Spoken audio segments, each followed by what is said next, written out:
கோவை ஜீவஜோதி கலை தொடர்பகம் பெருமையுடன் வழங்கும் மாதா தொலைக்காட்சியின் அறம் செய் நிகழ்ச்சிக்கு உங்களை வரவேற்பதில் மற்றற்ற மகிழ்ச்சி கொள்கிறேன். நான் உங்களில் ஒருவன் கேமி ஏஜே. இந்த நிகழ்ச்சி பெற்றோர்களுக்கான பிள்ளை வளர்ப்பின் அரிச்சுவடி.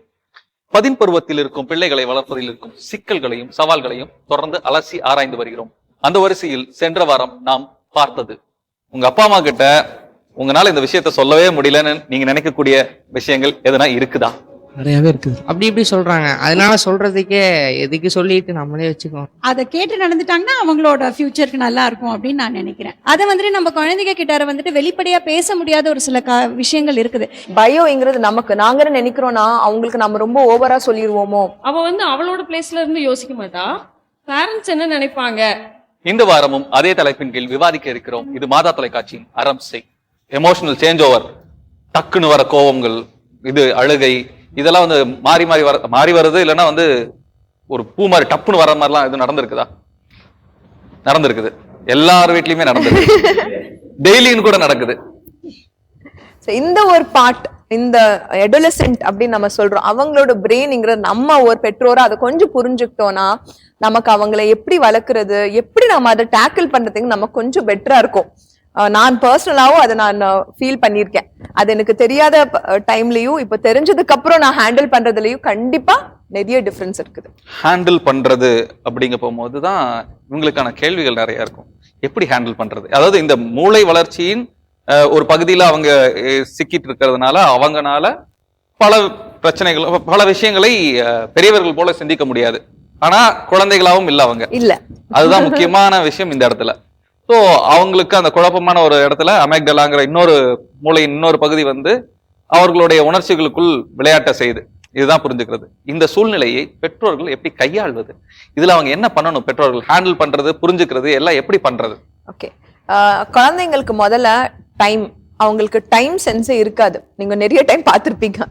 ஸ்கூலுக்கு போறதுல இருந்து உட்காந்து படிக்கிறதுக்கும் அந்த டைம், அரை மணி நேரத்துல நான் முடிச்சிடறேன், 10 நிமிஷம் 10 நிமிஷத்துல முடியாத காரியம். பட் அது அவங்களுக்கு புரியாது. டைம் சென்சிங் நார்மலா இந்த ஏஜ் குழந்தைங்களுக்கு கொஞ்சம் கஷ்டம் தான். ஸோ நீங்க என்ன பண்ணோம்னா அவங்களுக்கு டைம் கொடுக்கணும். இப்ப நம்ம கண்டிப்பா நமக்கு தெரியும், ஒரு காலை ஸ்கூலுக்கு போறாங்கன்னா பிரேக்ஃபாஸ்ட் சாப்பிட்டு குளிச்சு ரெடியாகி போறதுக்கு மினிமம் நான் சொல்றேன் 35-40 நிமிஷம் ஆகும். அது நமக்கு தெரியும், அவங்களுக்கு தெரியாது. ஆனா என்ன பண்ணுவாங்கன்னா அவங்க லாஸ்ட் லேட் எழும்புவாங்க, இதுல சரியா சாப்பிட மாட்டாங்க, எதுவும் பண்ண மாட்டாங்க. ஸோ கண்டிப்பா நம்ம ஒரு டைம், இது எல்லா விஷயத்துக்கும் ஒரு டைம் டேபிளோ ஒரு டைம் ஃப்ரேம் அவங்களுக்கு கண்டிப்பா கொடுக்கணும். சாயந்தரம் வரீங்களா, ஒரு அரை மணி நேரம் பிரேக் எடுத்துக்குங்க. அதுக்கப்புறம் என்ன, அது நீங்க டைமா போடணும். அரை மணி நேரம்னு சொன்னா உங்களுக்கு அரை மணி நேரம் தெரியாது, அவங்களுக்கு அரை மணி நேரம் தெரியாது. 5ல இருந்து 6, 6ல இருந்து 7 அவங்களே பண்ண சொல்லுங்க, நீங்க பண்ணக்கூடாது. அகைன் நம்ம வழக்கமா சொல்ற மாதிரி ரூல்ஸ் ரூட்டீன். இவங்களுக்கு ரூட்டீன்ஸ் இன்னும் கொஞ்சம் அவங்களா போட்டுட்டோம். இப்ப எனக்கு ஒரு 1 hour நான் விளையாடுறேன் அப்படிங்கிற மாதிரி அவங்களா போடணும். கண்டிப்பா டாக்டர் குறிப்பாவே சொல்லணும் அப்படின்னா இந்த வயசுல இருக்கவங்களுக்கு ஒரு ரொட்டீன் ஒண்ணு இருக்காது இல்லையா? ஒரு ரொட்டீன் ஒண்ணு இருக்காது. இந்த நேரத்துக்கு தூங்குவாங்க, அது குறிப்பா தூக்கம்ங்கிறது இந்த நேரத்துக்கு தூங்குவாங்கன்னு சொல்லவே முடியாது இல்லையா? நீங்க எல்லாம் லேட் ஸ்லீப்பர்ஸ்ல கை தூக்குங்க பாப்போம். ஓகே, சீக்கிரம் எந்திரிக்கிறவங்களா கை தூக்குங்க. சீக்கிரம் லேட்டா தூங்கி சீக்கிரம் எந்திரிச்சிருவேன். தூங்கவே மாட்டாங்க, தூக்குறது கையே தூக்கல அவங்க. சோ இவங்களுக்கு ரொட்டீனே இருக்காது. இந்த ரொட்டீனை எப்படி கொண்டு வர்றது? இவங்களுக்கு நார்மலா அந்த நைட் தூங்குறது கொஞ்சம் கஷ்டம் தான். ஏன்னா அந்த ஸ்டேஜ் அந்த ஹார்மோன்ஸ் எல்லாம் வரனால மெலட்டோனின் அப்படிங்கிற ஹார்மோனும் கொஞ்சம் சுரக்கிறது, அதெல்லாம் கொஞ்சம் கஷ்டம் தான். ஆனா நீங்க கண்டிப்பா அந்த தூங்குற டைமிங்கிறது ஒரு 9:30, 10, 10:30 நார்மலா இவங்க படிச்சுட்டு இருப்பாங்க. ஸோ நீங்க ரொம்ப சீக்கிரமா தூங்க வைக்க முடியாது. 11 அது கண்டிப்பா நீங்க ஒரு டைம் மாதிரி செட் பண்ணணும். 2வது, ரொம்ப ஸ்கிரீன் டைம், மொபைல் பாக்குறது, கம்ப்யூட்டர்ல படிக்கிறது, இந்த மாதிரி விஷயம் எல்லாமே எவ்வளவுக்கு அரை மணி நேரம் 1 மணி நேரம் தூங்குறதுக்கு முன்னாடி அவாய்ட் பண்ணணும். சாப்பிட்றது கொஞ்சம் ஏர்லியா, ரொம்ப ஹெவியா லேட்டா சாப்பிடாம வச்சுக்கணும். அண்ட் பிளஸ் நீங்க தூங்குற ஏரியாவே ரொம்ப லைட்டோ சவுண்டோ, நம்ம பக்கத்துல நம்ம ஒரு டிவி சீரியல் பார்த்துட்டு அவங்கள படுன்னு நம்ம சொல்ல முடியாது. அந்த மாதிரி ஒரு விஷயத்த ஒரு சிச்சுவேஷன் நம்ம கண்டிப்பா பண்ணணும். ரூட்டீனா நம்ம ஸ்கூலுக்கு போற டைம், இப்போ லீவ் டைம் ஒரு வாரத்துல 1 நாள் 2 நாள் அவங்க லேட்டா தூங்கலாம், அதை நீங்க விட்டுடலாம். பட் வேற இப்போ படிக்கணும் இல்லைங்களா? அதனால கண்டிப்பா நீங்க அந்த மாதிரி ஒரு ரூட்டீன், கண்டிப்பா தூக்கம்ங்கிறது முக்கியம். தூக்கம் இல்லாம கண்டிப்பா ஞாபகம் வச்சுக்கோங்க, தூக்கம் இல்ல நீங்க எவ்வளவு படிக்கிறீங்க, நீங்க 3 மணி நேரம் படிச்சாலும் நீங்க சரியா தூங்கலைன்னா அடுத்த நாள் எக்ஸாம்ல கண்டிப்பா உங்களுக்கு ஞாபகம் இருக்காது. நீங்க படிக்கிறீங்களோ இல்லையோ நல்லா தூங்குங்க. நீங்க என்ன படிச்சிருக்கீங்களோ கண்டிப்பா அது ஞாபகம் இருக்கும். சந்தோஷமான விஷயம். படிக்கிறீங்களோ இல்லையோ தூங்குங்க. அட்லீஸ்ட் நீங்க அந்த ஒரு அரை மணி நேரம் படிச்சது நீங்க கரெக்டா போய் எழுதிட்டு வருவீங்க. இது உண்மையாலுமே சொல்றேன், இது நான் வந்து அனுபவப்பட்டிருக்கேன். நான் வந்து பெருசா என்கிட்ட புத்தகங்கள் இருந்ததில்லை. நான் இன்ஜினியரிங் படிக்கும் போது நான் சொல்றேன், என்கிட்ட புக்ஸ் வாங்குறதுக்கு பெருசா காசு இல்லாமல் நான் வந்து புக்ஸ் வாங்கினது கிடையாது. பாடம் நடத்துறது என் ஃப்ரெண்ட்ஸ் பேசிக்குவாங்க இல்லையா, அதெல்லாம் கேட்டுக்கிட்டு தான் நான் படிப்பேன். ஆனா நான் என்ன பண்ணுவேன்னா, ஒரே ஒரு முக்கியமான விஷயம், நல்லா தூங்கிடுவேன். அடுத்த நாள் காலையில பொறுமையா எந்திரிப்பேன். அப்போ எனக்கு என்ன ஆச்சு அப்படின்னா, இப்போ 12th படிக்கிற நீ இருக்கனால, அதனால என்ன ஆச்சு அப்படின்னா, அவங்க பேசினாங்க இல்லையா, என் கிளாஸ்ல நடத்தினாங்க இல்லையா, அதெல்லாம் தானா மைண்டுக்குள்ள இருந்து என்னால எக்ஸாம் எழுத முடிஞ்சது. ஸோ அந்த எதனால நடந்தது அப்படின்னா, நான் தெளிவா தூங்கி தெளிவா எந்திரிச்சு தெளிவா போனதுனால. ஸோ அந்த தூக்கம்ங்கிறது உங்க வயசுக்கு வந்து வராது கஷ்டம்னு டாக்டர் சொன்னாலும் அதை பழகணும், அந்த தூக்கங்களை பழகணும். எக்ஸாம் பயத்தினால தூங்காம இருக்கக்கூடாது. நிறைய பேர் நான் நிறைய பெற்றோர் பார்த்திருக்கேன், காலையில எழுப்பி விட்டுருவாங்க, 4 மணிக்கு எழும்பு, ஃப்ரெஷ்ஷா இருக்கும் மைண்டு, அப்ப உட்காந்து படி அப்படின்னு சொல்லுவாங்க. 11 மணி 12 மணி தூங்கின குழந்தை 4 மணி, மினிமம் 8ல இருந்து 10 மணி நேரம் தூக்கம் தேவை. இந்த குழந்தைங்களுக்கு 8ல இருந்து 10 மணி நேரம் தூக்கம் கண்டிப்பா தேவை. அந்த தூக்கம் இல்லைன்னா அவங்கனால அவங்களோட ஃபுல் பொட்டன்ஷியல் கண்டிப்பா கொடுக்க முடியாது. இந்த 8ல இருந்து 10ங்கிறது ஒரு நாளைக்கா இல்ல ஒரு வேலை, அதாவது இந்த இரவு தூக்கம்ங்கிறதா? 24 hours. ஒரு நாளைக்கு 8 to 10 கண்டிப்பா, ஒரு நைட் ஃபுல் ஸ்லீப், அந்த நைட் ஃபுல்லா ஒரு 8 to 10 hours கண்டிப்பா தேவை. ஓகே, இந்த 8ல இருந்து 10ங்கிறது இந்த வயசு குழந்தைகளுக்கு எந்த நேரம் உகந்ததா இருக்கும்? அதாவது இந்த குறிப்பிட்ட டைம், உங்களுக்கு எல்லாம் தோண இருக்கக்கூடிய கொஸ்டினா இருக்கலாம் பெற்றோர்களுக்கு, எந்த டைமா இருக்கும் டாக்டர்? நார்மலா இவங்க படிக்கிறது பாத்தீங்கன்னா ஒரு அட்லீஸ்ட் ஒரு 10 வரைக்கும் படிப்பீங்க இல்லீங்களா? எத்தனை மணி வரைக்கும் படிப்பீங்க ரொம்ப யோசிக்கிறாங்க. எத்தனை மணி வரைக்கும் படிப்பீங்க? மைக்ல சொல்லு. 8:30. 8:30. நீ எந்த ஸ்டாண்டர்ட் படிக்கிற? 8th standard. 8th standard. அது இன்ட்ரெஸ்ட் இருந்துச்சுன்னா அப்படியே டைம் பார்க்காம போயிட்டே இருக்கும். மேக்ஸிமம் 11:30 12. மேக்ஸிமம் 11:30. மினிமம் ஒரு 10. ஓகே, 10 மணி வரைக்கும் படிக்கிறீங்க. நீ 8 மணி வரைக்கும் படிக்கிற. 9 o'clock. 9 o'clock. அதுக்கு மேல படிக்க மாட்டேன். இல்ல 9 o'clock வரைக்கும் படிக்கிற. 9 o'clock வரைக்கும். நீ 10:30. 10:30 வரைக்கும் படிக்கிறீங்க. 9 o'clock. 9 o'clock வரைக்கும், 9 மணி வரைக்கும் படிக்கிறீங்க. நீ 8 o'clock. 8 மணி வரைக்கும் படிக்கிறீங்க. உண்மையா நீங்க எல்லாம் குழந்தையா இருக்க போகும்போது எத்தனை மணி வரைக்கும் படிச்சீங்க? சொல்லுங்களேன். இல்ல அவங்க முன்னாடி சொன்னா தப்பு இல்லைன்னு நினைக்கிறேன். இல்ல உண்மையாலுமே அப்படிதான் படிப்போம் நாங்களும். 10 மணி வரைக்கும். ஆமா, ஆனா மேபி எடுக்கிறதே 7 மணிக்கு தான் எடுப்போம். 7 மணிக்கு எடுத்து 8 மணிக்கு முடிச்சிருவோம். அந்த டைம்ல வந்துட்டு நாங்க விளையாடுற டைம் வந்துட்டு கொஞ்சம் ஜாஸ்தியா இருந்துச்சு, அதிகமாக இருந்துச்சு. இப்ப வந்துட்டு அந்த விளையாடுற டைம் வந்துட்டு கொஞ்சம் கம்மி ஆயிடுச்சு. அது வீட்டுக்குள்ளாரே இன்டோர் கேம்ஸ் மாதிரி ஆயிடுச்சு. அவுட்டோர் கேம்ஸ் இல்லாம இன்டோர் கேம் ஆயிடுச்சு. அதனால அது வீட்டுக்குள்ளார இருக்கிறதுனால 6 மணிக்கெல்லாம் எடுக்க வேண்டிய சூழ்நிலை. எங்களுக்கு அப்படி கிடையாது. நாங்க இருக்கும்போது ஒரு மணி விளையாடு பாப்பா இருந்ததுனால இருந்தது. இன்னைக்கு எல்லாம் கையிலேயே எல்லாரும் வச்சு விளையாண்டு இருக்கிறதுனால கஷ்டமா இருக்கு. நீங்க நார்மலா 8:30 தான். நிறைய நீங்க சொன்ன மாதிரி நிறைய ரோட்டை விளையாடுவோம், நிறைய இது இருந்துச்சு. இப்போ அந்த மாதிரி இவங்களுக்கு அந்த வாய்ப்பு இல்லை, மொபைல்ல தான் எல்லாம் பண்ணிட்டு இருக்காங்க, விளையாண்டுருக்காங்க. ஓகே, நீங்க அதுவும் அப்பயும் நீங்க 8:30 மணி வரைக்கும் படிச்சிருக்கீங்க. ஓகே, நீங்க இல்ல எதனால கேட்கறேன்னா, நான்லாம் வந்து ஒரு 7 மணி தாண்டி படிக்க முடிஞ்சதே கிடையாது. ஒண்ணு பக்கத்து வீட்டுல டிவி ஓடுற சத்தம் கேட்டுரும். நம்ம இருந்த நாங்க இருந்த ஒரு 90கள் 80கள்ல பக்கத்து வீட்டுல டிவி சவுண்ட் கேட்டுரும். ஓடணும் அப்படின்னு சொல்லி ஓடுறதுக்கான எண்ணம் தான் வரும்.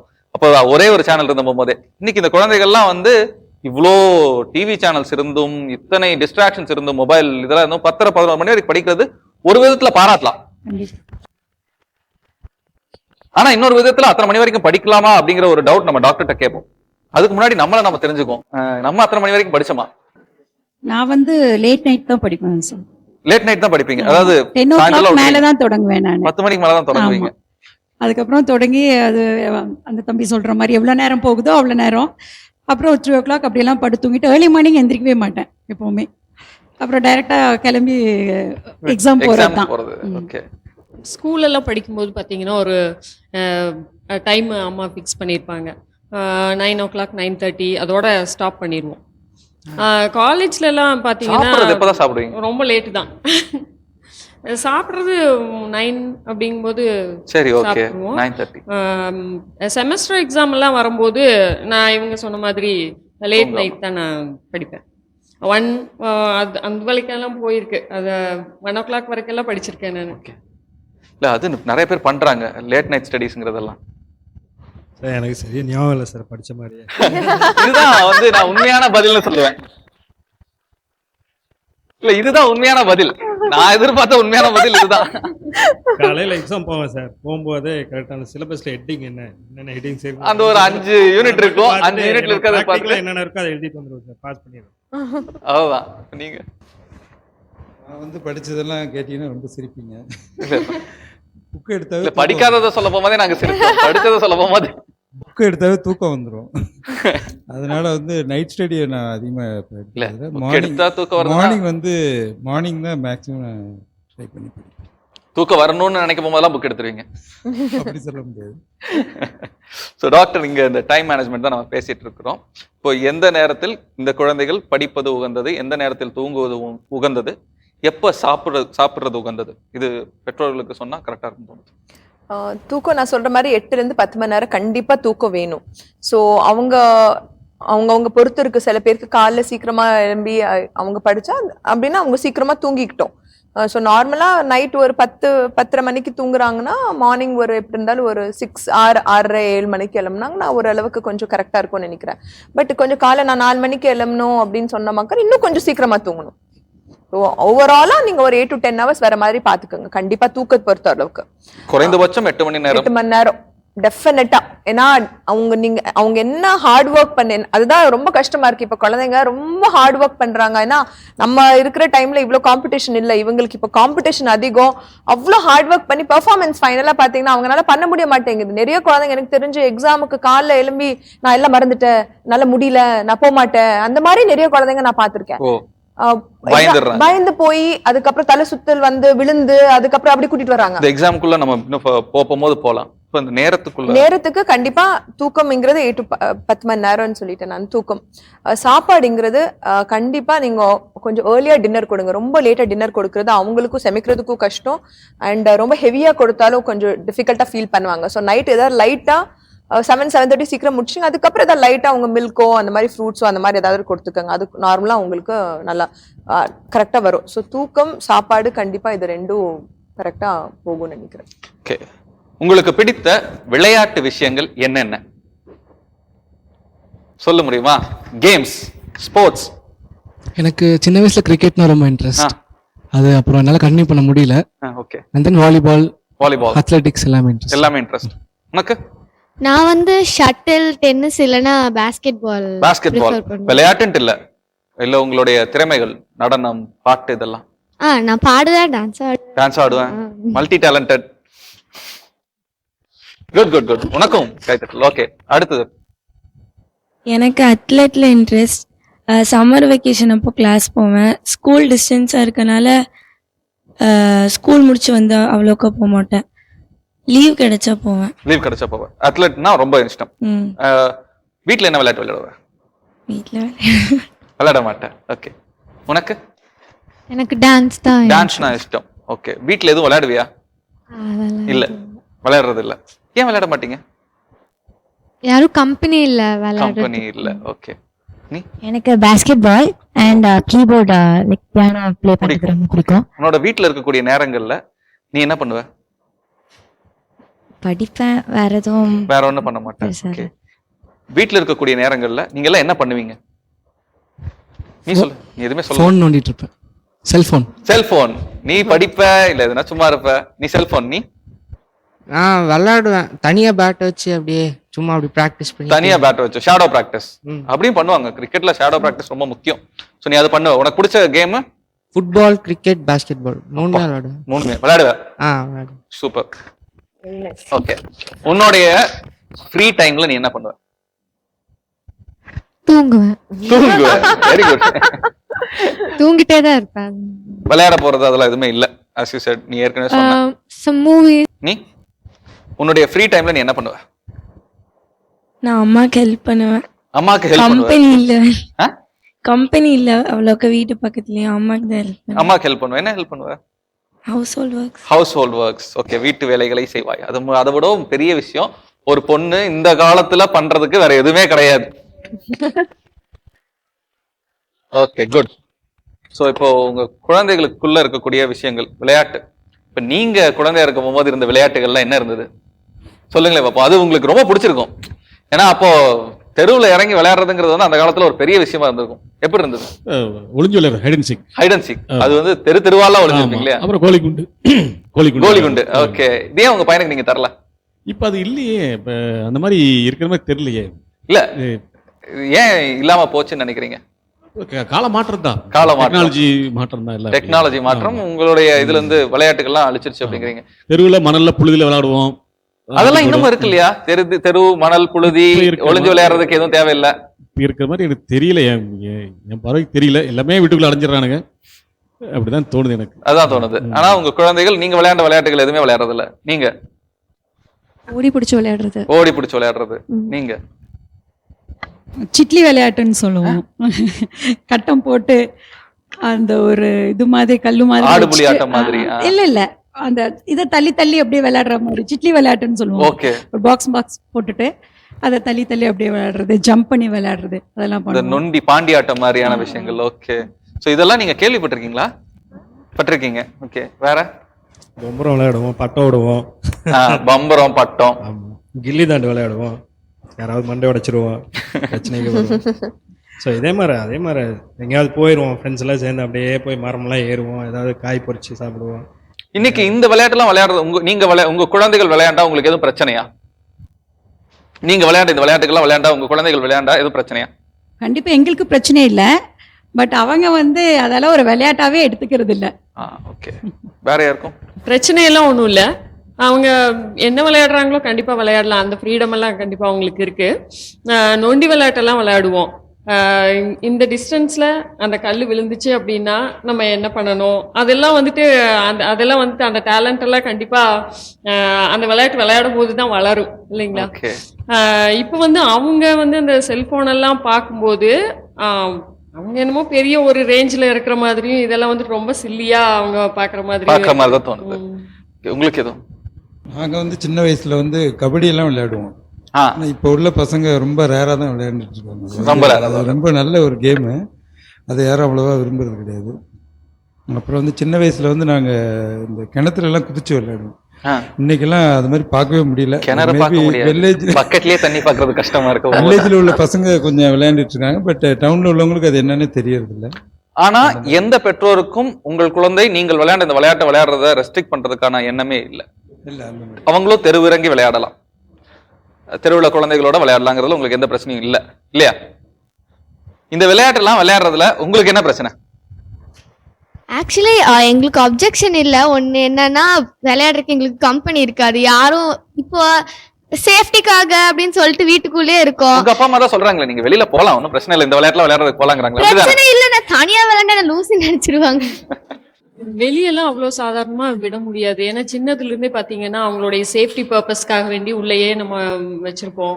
ஸோ இப்போ திடீர்னு இவ்வளோ பெருசு வளர்ந்ததுக்கு அப்புறமா நம்ம ஸ்ட்ரீட்ஸ்ல எல்லாம் விளையாடுறதுக்கெல்லாம் விடவும் முடியாது. ஸோ ஃபிசிக்கல் எக்ஸசைஸ்க்கு பார்த்தீங்கன்னா ஷி யூஸ் டு டான்ஸ். அதனால அந்த மாதிரி தான் ஏதாவது செய்ய முடியுமே தவிர ஸ்ட்ரீட்ஸ்ல போய் விளையாடுன்னு நம்ம விட முடியாது. ஒன்ஸ் அவங்க ஈவினிங் வந்து கேட்குள்ள வந்துட்டாங்க அப்படின்னா அடுத்த நாள் மார்னிங் ஸ்கூலுக்கு போகும்போது தான் அந்த கேட்டை விட்டே அவங்க வெளியே போறாங்க. ஸோ இந்த காலகட்டத்தில் ஸ்ட்ரீட்ஸ்ல அவங்க விளையாடுங்க அப்படின்னு சொல்லிட்டு வெளியே விடுறது கொஞ்சம் கஷ்டம்தான். நான் டாக்டர்கிட்ட இது விளையாட்டு சம்பந்தப்பட்டதெல்லாம் பேசணும்னு இருக்கேன். ஆனா அதுக்கு முன்னாடி நான் பெற்றோர்கள்ட்ட ஒரு சமூக சம்பந்தப்பட்ட ஒரு விஷயத்தை கேட்கணுங்கிறது ரொம்ப முக்கியம். எதற்கு இந்த பயம்? சமூகத்தை பார்த்து எதற்கு இந்த பயம்? குழந்தைகளை நான் வெளியே விடுறதுக்கு எனக்கு பயமா இருக்குது அப்படிங்கிறது சமூகத்தில் எதுக்கு இந்த பயம் இருக்குது? நம்ம நிறைய விஷயம் கேள்விப்படுறோம் இல்லைங்களா? நம்ம இப்போ எங்களோட ஜென்ரேஷன்ல பாத்தீங்கன்னா அந்த அளவுக்கு பயப்படல. பேரண்ட்ஸ் வந்து குழந்தைங்க வெளியே விளையாடுறதுக்கோ இல்ல பக்கத்து வீட்டுல விட்டுட்டு போறதுக்கோ கூட அவங்க வந்து பயப்படல. ஆனா வந்துட்டு நிறைய நியூஸ் எல்லாம் நம்ம கேள்விப்படுறோம்ல, குழந்தைங்களுக்கு வந்து ஒரு பாதுகாப்பு இல்லாத சூழ்நிலை தான் வந்துட்டு இங்க நிலவுது அப்படிங்கிறது தான் எல்லாருடைய மனசுல இருக்கிறது. ஸோ ஆஸ் அ பேரண்ட் நம்ம வந்து we have to protect the children அப்படின்னு பார்க்கும்போது கண்டிப்பா நம்ம அவங்க வந்து நம்மளுடைய கண் பார்வையில தான் இருக்கணும் அப்படின்னு சொல்லிட்டு நம்ம எதிர்பார்க்கிறோம். இல்ல அன்னைக்கு நம்ம பெற்றோர்களும் நம்மளை கண் பார்வையில் தான் வச்சு வளர்த்தாங்க, ஆனா விளையாட விட்டுட்டு தான் இருந்தாங்க. ஆமா கண்டிப்பா. ஓகே. நீங்க நிறைய பேட் ஹேபிட்ஸ் வந்து அவங்ககிட்ட வந்துடும் ஒரு பயம்தான். ஏன்னா இப்போ வெளியில உள்ள பசங்க வந்து கொஞ்சம் நம்ம ஒரு இதை பிளான் பண்ணி நம்ம பிள்ளைய வளர்த்துக்கிட்டு இருப்போம். அவங்க வந்து வெளியில் போகும்போது அவங்களோட கல்ச்சருக்கு மாறிடுவாங்களோன்னு ஒரு பயம். அதனால வெளியில் வர்றது கொஞ்சம் யோசனையாக இருக்கும். அதாவது வெளியிலிருந்து வரக்கூடிய ஆபத்துகள் ஒண்ணு, இன்னொன்னு கெட்ட பழக்கங்கள் எதுவும் வந்துருமோன்றது ஒண்ணு, வேற வேறையா இருக்கும். இந்த பயம், இந்த பழக்க வழக்கங்கள்ல எதுவும் வந்துருமோங்கிறது தான். நான் குழந்தைகள் இந்த கெட்ட பழக்கம்லாம் வர்றது விளையாட போனாதான் வரணும் அவசியம் கிடையாது, படிக்க போற இடத்துல கூட வரலாம், தப்பு இல்லை. அண்ட் நீங்க சொன்னது கூட வந்து வெளியில குழந்தை போயிட்டு வர போகும்போது என்ன வேணா எப்ப வேணா அது நடக்கணும்னு இருக்கு, அது நடக்கலாம். ஆனா சமுதாயத்தின் மீது என்னைக்குமே நமக்கு ஒரு நம்பிக்கை இருக்கணுங்கிறத நான் சொல்ல வர விஷயம். தைரியமா இப்பயும் குழந்தைகளை வெளியில தெருவிறங்கி விளையாட விட்டோம்னா இந்த பயங்கள் எல்லாமே ஒளிஞ்சிருமோ அப்படின்னு எனக்கு ஒரு எண்ணம் இருக்கு. தப்பா கூட தோணலாம்.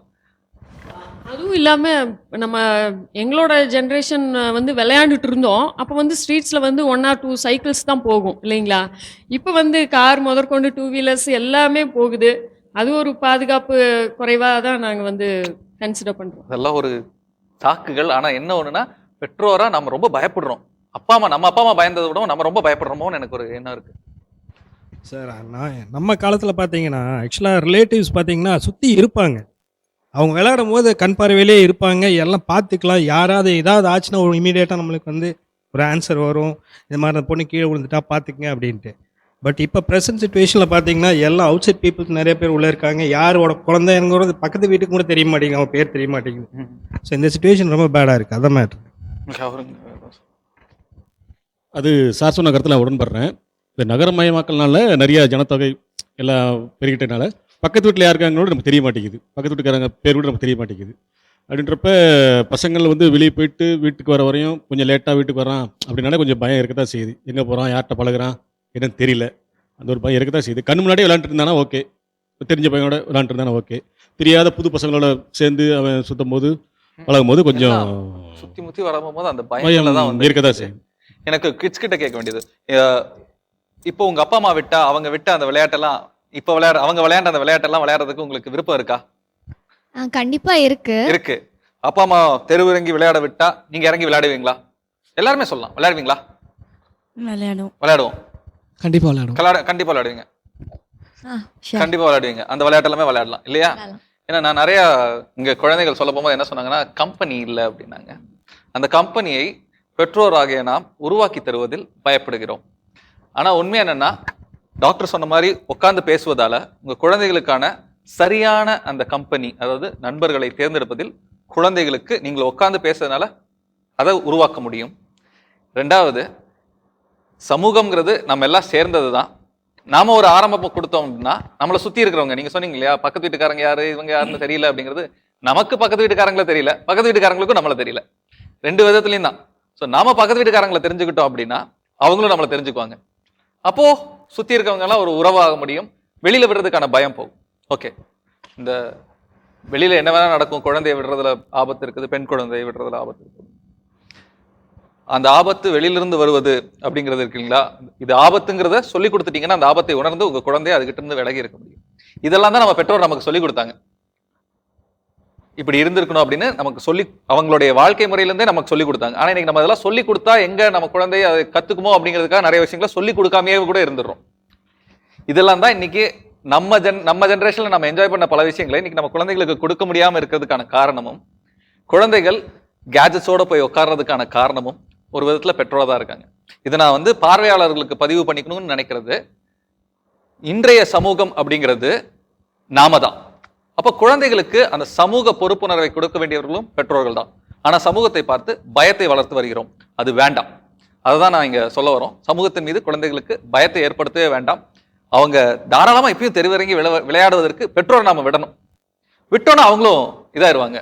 ஸோ டாக்டர், இந்த விளையாடுறது அப்படிங்கிறது குழந்தைகளுக்கு எவ்வளவு முக்கியமா இருக்குது, என்னென்னலாம் பண்ணுது குழந்தைகளுக்குள்ள, இந்த வயசுல இருக்கக்கூடிய டீனேஜர்ஸ்குள்ள? ஐம் சாரி அகைன் குழந்தைகள்னு சொன்னதுக்கு. 10 பருவத்தினரை வளர்ப்பதை பற்றி பார்த்து வருகிறோம். இதே தலைப்பின் கீழ் அடுத்த வாரமும் விவாதம் தொடரும். அதுவரை உங்களிடமிருந்து விடைபெறுவது உங்களில் ஒருவன், கேமி ஏஜே.